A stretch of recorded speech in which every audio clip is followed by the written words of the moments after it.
Welcome to the KCG podcast, where we create the future. My name is Kayla Sawyer, and I'm your host for today's podcast. Our featured guest today is Duncan, our new social media and marketing associate with KCG. Working for a cybersecurity consulting firm, we know the importance of protecting your assets online. As social media continues to grow, so does the attraction for hackers to infiltrate the platforms and perform complex attacks. In today's podcast, we will discuss how cybersecurity is helping shape the future of social media today. So Duncan, you're new to the team here at KCG. Why don't you start by telling everyone a little bit about yourself and how you got here? Sure thing, Kayla. First of all, thank you for having me on. And I'll start with me. I'm originally from New Jersey. I moved to Chesapeake about 10 years ago and started playing sports with a very military-oriented group of friends, which really led to my application and acceptance to the Virginia Military Institute, where I would swim for a D1 program until my graduation in 2016. After that, I spent some time trying to break into the defense sector before enlisting in the National Guard. Following my completion of basic training at Fort Jackson, I decided to start a military appreciation page with some other VMI alum, and that really led to my interest in social media marketing. I ran with that interest and applied to be a KCG media marketing specialist, and here we are. Well, thanks for joining us today, Duncan. To start out, why don't you explain what's going on with Facebook and their security? So Facebook is in some trouble for its association with Cambridge Analytica, which is a British company that helps businesses change audience behavior. A Cambridge psychology professor named Dr. Kogan built his own application that would determine a user's personality elements based on the content they liked on Facebook.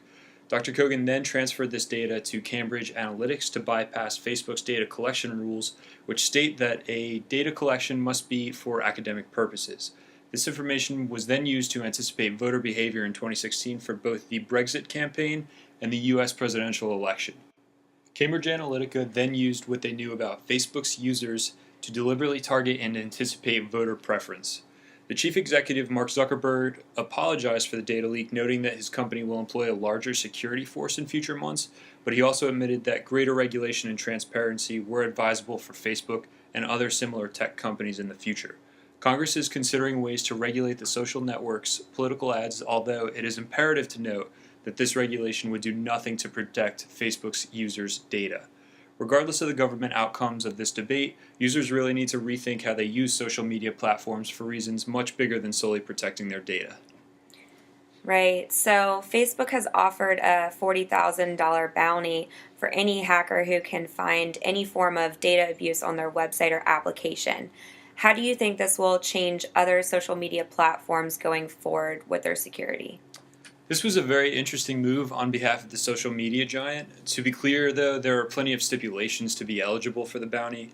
The offending app must impact more than 10,000 Facebook users and show a clear pattern of abuse and not collection, which in this case I'm assuming abuse would qualify as transferring the data to a third party without permission. Facebook also declared that it must be a case that the company isn't already actively investigating.